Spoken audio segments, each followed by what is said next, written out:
Do you think that was a good idea or a bad idea? And if people think that's a bad idea, where would you get the money to put them back?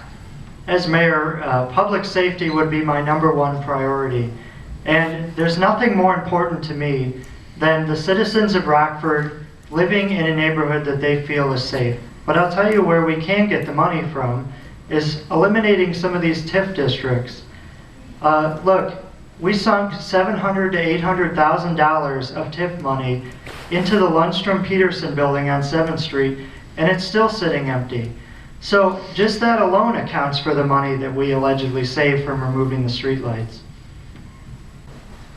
Should Rockford, like Loves Park, implement a utility tax to raise money to hire more police and do other things that the city wants to do? Yeah, Rockfordians are taxed enough already. I would be opposed to any new tax. I think we need to use our money more effectively. We need to divide the budget into needs and wants and deprioritize wants so that we can pay for our needs, like more police officers. Why should we or shouldn't we have geopolicing? What would it accomplish?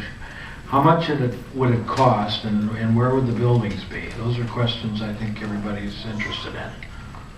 I really want those questions answered myself because we've been working on this plan now for several years, and the administration still hasn't come out with the financial numbers behind it. Now, the leap in logic they want to make is that it's too expensive to remain in the current building, so now we have to go to 3 more buildings. Well, that's not necessarily the case. And I don't know exactly what the financial answer is because I haven't been given any specific numbers about it. So I wish I could adequately answer that question. But one thing I do know is that if geographic policing is going to work, we need more police officers on the streets.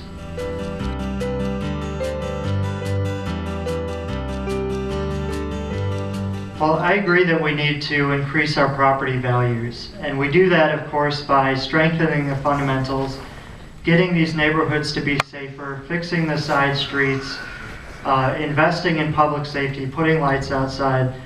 But it's more than that. This city has given millions of dollars in tax breaks to wealthy developers. And that may be a great business model for them, but it's wrong for the people of Rockford. And that is robbing our general fund of all kinds of revenue that we could be using to pay for cops and street lights and new roads.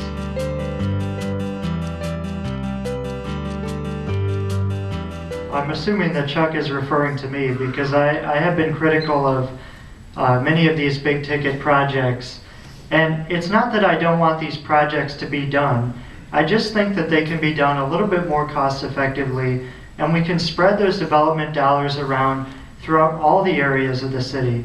You know, I was just driving around down 5th Avenue and around 11th Street area, and you know, it's like the surface of the moon. I mean, you know, we have very real infrastructure concerns all over the city, and I just think we could spend money a little bit more effectively and not spend so much on the you know, the amenities.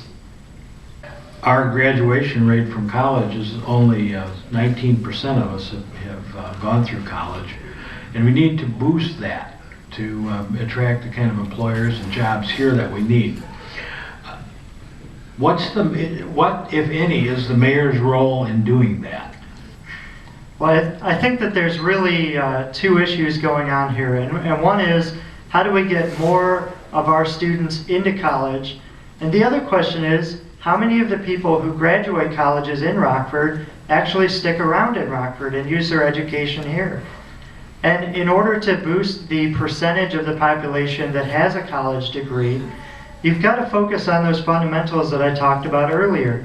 You have to make it worthwhile to stay in Rockford.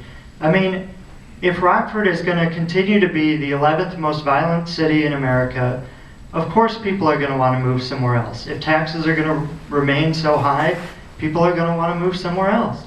So we need to work on those basics that make Rockford a great place to live, and then, you know, our college graduates will want to stick around.